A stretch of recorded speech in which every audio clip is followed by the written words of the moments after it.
Hello everyone, I am Priyanka Gaur. Welcome back to my channel learning with pace. हम लोग class 8th history का chapter number 8 करेंगे and इस chapter का नाम है विमेन कास्ट एंड रिफॉर्म। तो इस चैप्टर में हम क्या क्या पढ़ेंगे, हम ना बेसिकली थोड़ा सा कंपेयर करेंगे कि आज की अगर बात करें तो आज विमेन की कंडीशन क्या है और आज का कंपेयर अगर हम 200 साल पहले से करें, मतलब अर्लियर टाइम पीरियड से करें, तो तब विमेन की कंडीशन क्या थी।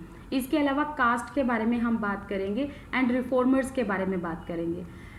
जैसे कि हम इस चैप्टर में अभी राजा राम मोहन रॉय के बारे में जानेंगे, विडोज़ की लाइफ के बारे में जानेंगे एंड लड़कियों ने किस तरीके से स्कूल जाना शुरू किया because they were not allowed to go to school.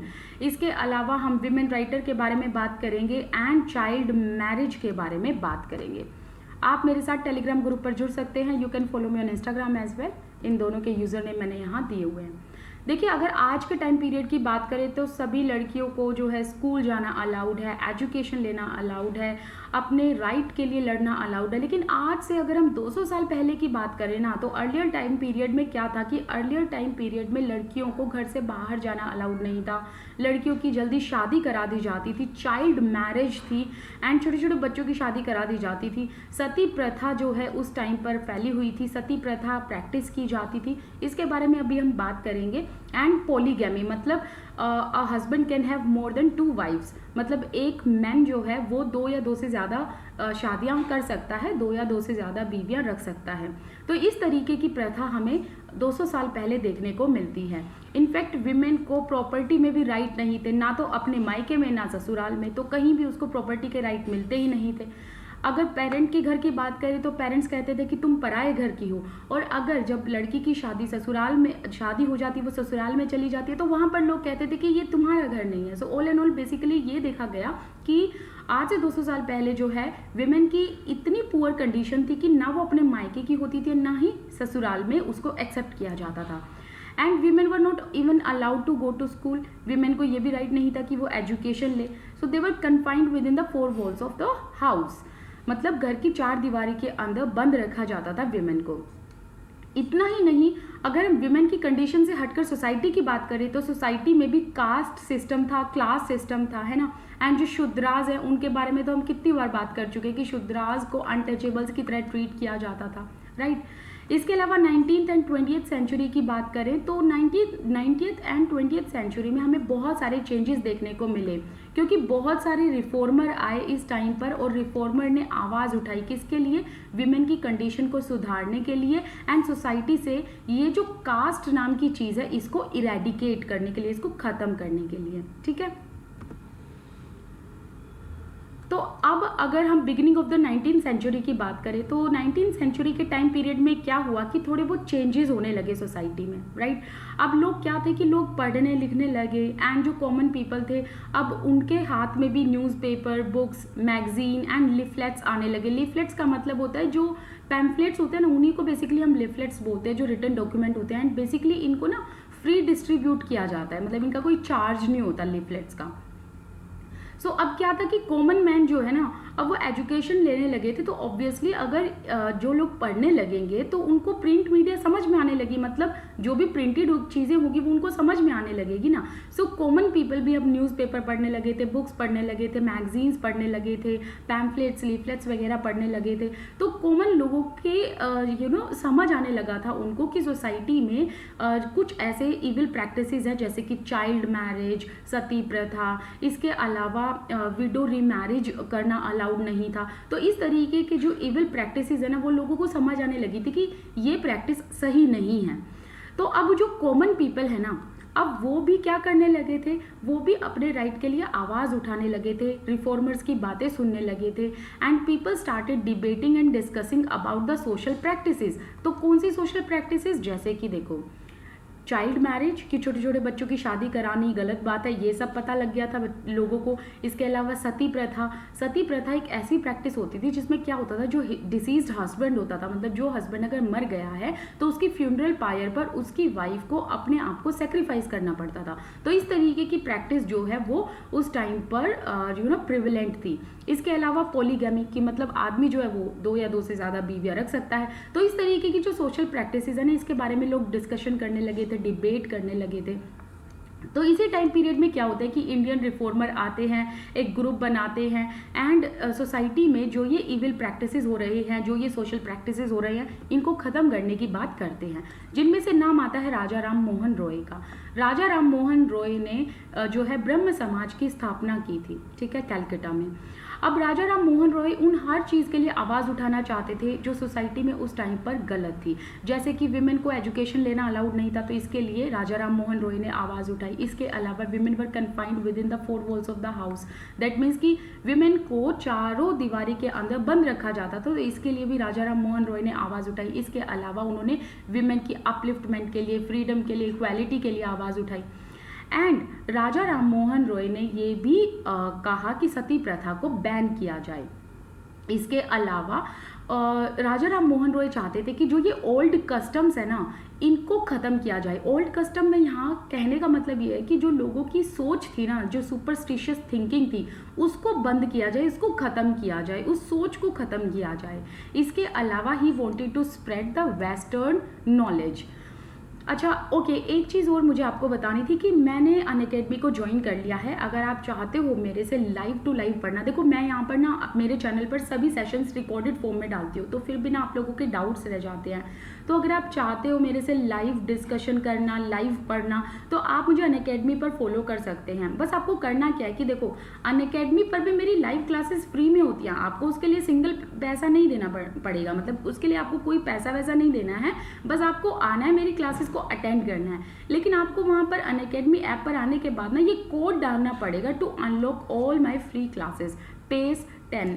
तो ये पेज 10 भी अपने चैनल के नाम पे ही रखा गया है, ताकि मुझे पता चले कि मेरे चैनल से कितने बच्चे वहाँ पर आ रहे हैं जो मुझसे पढ़ना चाहते हैं। इसके अलावा देखो, आपको अनअकैडमी ऐप पर आना कैसे, अनअकैडमी लर्नर ऐप आप डाउनलोड करना, गेट स्टार्टेड पर जाना, मोबाइल नंबर डालना, फिर उसके बाद OTP आएगा, OTP डालने के बाद आप अपना यहाँ पर फुल नेम डालना, ईमेल ID डालना। इसके अलावा अब आप देखो, अभी आप 8th क्लास में हो, इसके अलावा आपके अगर कोई भाई बहन है जो 6th 7th क्लास में पढ़ते हैं, वो भी अनअकैडमी पर आकर मेरी क्लासेस जो है अटेंड कर सकते हैं, वो भी फ्री में, क्योंकि मैं अनअकैडमी पर 6th 7th एंड 8th तीनों क्लासेस जो है पढ़ाती हूँ और मैं SST पढ़ाती हूँ वहाँ पर। तो आप यहाँ पर अपना गोल सेलेक्ट करना, 6th 7th 8th में से कोई भी। इसके अलावा अपनी जो है लैंग्वेज यहाँ पर चूज़ करना, जो भी आपकी प्रेफर्ड लैंग्वेज है। अब क्या होगा कि आपके फ़ोन में ना ऐप डाउनलोड हो जाएगी। अब ऐप डाउनलोड हो गई जो कि बिल्कुल फ्री है, जिसके लिए आपने सिंगल पेनी नहीं देना, कुछ भी पैसा नहीं देना। अब क्या करना है आपको कि मेरी इसी वीडियो के डिस्क्रिप्शन बॉक्स में आना, मैं जो है इस डिस्क्रिप्शन बॉक्स में अपनी सारी क्लासेस के ना लिंक डाल दूंगी, जो भी 8th क्लासेस के, 6th एंड 7th क्लासेस के लिंक होंगे, जो फ्री मेरी क्लासेस है उनके मैं लिंक डाल दूंगी। तो आप ना उन लिंक्स पर टैप करोगे तो आप अनअकैडमी ऐप पर चले जाओ और मुझे वहाँ पर आप लोग फॉलो कर लेना। और मेरी क्लासेस शुरू होने से 10 मिनट पहले अनअकैडमी आपको नोटिफिकेशन दे देगा कि प्रियंका जो है वो अभी आप लोगों की क्लासेस लेने वाली हैं एंड आप मेरी क्लासेस को मिस नहीं करेंगे, तो आपको नोटिफिकेशन भी मिल जाएगा। इसके अलावा बस आप वहाँ पर जाकर ना ये कोड लगा देना, पेज 10, तभी आप मेरी सारी फ्री क्लासेस देख सकते हैं। इसके अलावा देखो क्या होता है ना, रिकॉर्डेड सेशंस में आप लोगों के डाउट रह जाते हैं, तो आप कमेंट सेक्शन में लिखते हो, तो इसीलिए मैंने अनअकैडमी को ज्वाइन किया था कि आप लोग ना फ्री आकर पढ़ोगे एंड लाइव सेशन में आप अपने लाइव डाउट्स क्लियर कर सकते हो।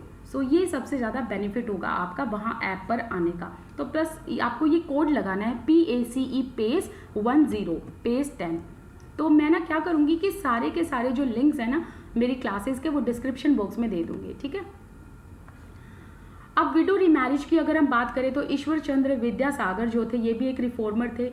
इन्होंने एक प्रपोजल सामने रखा। इन्होंने कहा कि विडोज को रीमैरिज करना अलाउड होना चाहिए, मतलब जिनके हस्बैंड नहीं रहे, जिनको हम हिंदी में तो विधवा कहते हैं, इंग्लिश में हम उन्हें विडो कहते हैं। तो क्या था कि पहले ये सुपरस्टिशियस थिंकिंग थी कि विडोज को रीमैरिज करना अलाउड नहीं था, लेकिन इसके लिए ये जो ईश्वर चंद्र विद्यासागर, इन्होंने आवाज़ उठाई और इन्होंने आवाज़ उठाकर इस चीज़ को लीगलाइज कराने की कोशिश की कि विडोज को भी दोबारा शादी करना अलाउड होना चाहिए। तो इसी टाइम पर क्या हुआ, जो स्वामी दयानंद थे, उन्होंने भी विडो रीमैरिज को सपोर्ट किया था एंड स्वामी दयानंद जो कि आर्य समाज के फाउंडर थे।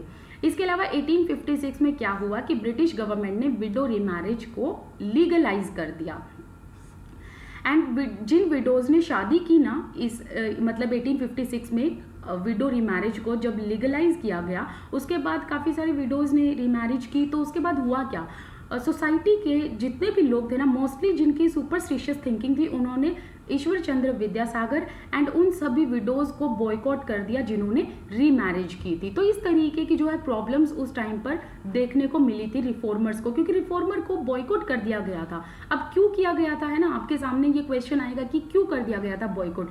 देखो, रिफॉर्मर को बॉयकॉट इसलिए किया गया था क्योंकि सोसाइटी में ओल्ड कस्टम फैले हुए थे, और अब अगर एकदम से कोई ऐसी चीज, एकदम से नई चीज लाने की कोशिश करेगा तो लोगों से वो डाइजेस्ट नहीं हो रही थी उस टाइम पर, क्योंकि लोगों के माइंड में अभी तक ये थिंकिंग थी उस टाइम पर कि सती प्रथा होनी चाहिए, विडोज को दोबारा शादी नहीं करनी चाहिए। तो अब एकदम से रिफॉर्मर आए, उन्होंने सती प्रथा को बैन करा दिया। जैसे कि राजा राम मोहन रॉय जो थे, उन्होंने 1829 में सती प्रथा को बैन करा दिया। फिर चंद्र विद्यासागर आए, इन्होंने विडो रीमैरिज को लीगलाइज करा दिया 1856 में। तो लोग जो थे ना, अब वो अपसेट होने लगे थे रिफॉर्मर से, क्योंकि लोग नहीं चाहते थे कि सोसाइटी में चेंज आए। बट क्या हुआ, धीरे धीरे चेंज आए, ठीक है। And girls also started going to school. अब क्या हुआ कि लोगों को ये फील होने लगा कि एजुकेशन देना लड़कियों को बहुत ज़्यादा ज़रूरी है। तो अब बहुत सारे स्कूल जो है वो ओपन अप किए गए स्पेशली लड़कियों के लिए।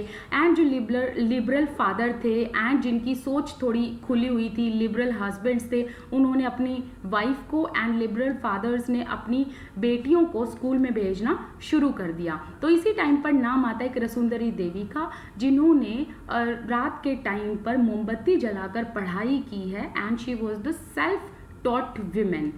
इसके अलावा मुस्लिम विमेन जो है वो भी स्कूल जाने लगी थी। एंड आपके सामने एक ये क्वेश्चन जो है आएगा, क्वेश्चन ये आएगा कि पहली फीमेल डॉक्टर कौन थी, उनका नाम आपको बताना है, डॉक्टर कादम्बिनी गांगुली। एंड इनके 8 चिल्ड्रन थे एंड स्टिल इन्होंने इतनी पढ़ाई की एंड ये फर्स्ट फीमेल डॉक्टर बन गई थी। अब इसके बाद में काफ़ी सारे रिफॉर्मर आए, उन्होंने चाइल्ड मैरिज के लिए आवाज़ उठाई, ठीक है। तो चाइल्ड मैरिज जो कि एक ऐसी सोशल प्रैक्टिस थी जो बहुत बुरी तरीके से प्रिवेलेंट थी, एंड इस चीज़ को चैलेंज किया गया। तो काफ़ी सारे इंडियन लेजिस्लेचर ने जो है चाइल्ड मैरिज को बैन करने के लिए लड़ाई की। एंड फाइनली क्या हुआ कि 1929 में चाइल्ड मैरिज रेस्ट्रेंट एक्ट लाया गया। तो अब 1929 में जब ये एक्ट लाया गया तो ये कहा गया कि लड़कों की एज 18 एंड लड़कियों की एज 16 होनी चाहिए, इससे कम एज में इनकी शादी नहीं होनी चाहिए। लेकिन आज के टाइम की अगर हम बात करें तो आज के टाइम पर बॉयज़ की एज होनी चाहिए 21 एंड गर्ल्स की एज होनी चाहिए 18, ठीक है। तो ये चीज़ ध्यान रखना, जब ये एक्ट आया था तब एज कोई और थी और अब जो है एज को एक्सटेंड कर दिया गया है। अब लड़के की एज 21 होनी चाहिए, लड़कियों की एज 18 होनी चाहिए, और इससे कम उम्र के बच्चों की, मतलब अगर लड़के 21 से कम हैं और लड़कियां 18 से कम है तो इनकी शादी जो है अगर करा दी जाएगी तो लीगल नहीं मानी जाएगी। एंड इनफैक्ट जो ऐसा करने की कोशिश करेगा उसके अगेंस्ट स्ट्रिक्ट एक्शन भी लिए जाएंगे। सो बेसिकली इस चैप्टर में हमने जो है ओवरऑल व्यू देख लिया। लेकिन अगर आप चाहते हो कि अभी थोड़ा सा और इसको डिटेल में पढ़ना है तो आपको क्या करना है कि अनअकैडमी ऐप पर आना, आप लोग वहाँ पर आओगे, मेरी क्लासेस को अनलॉक करोगे फ्री में एंड पे स्टैंड करके आप कोड लगाओगे तो वहाँ पर इस चैप्टर को ना हम बिल्कुल डिटेल में कंप्लीट करेंगे। एंड आपके कोई डाउट है ना तो आप अपने डाउट लिख के रखो ताकि आप लाइव सेशन में अपने डाउट्स जो है मेरे से क्लियर कर सको।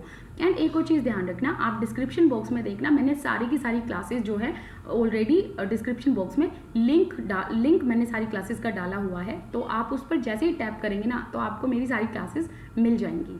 चलिए मिलते हैं नेक्स्ट वीडियो में। This is Priyanka Gaur, I wish you all the best, keep learning, thank you so much for watching this video, bye bye.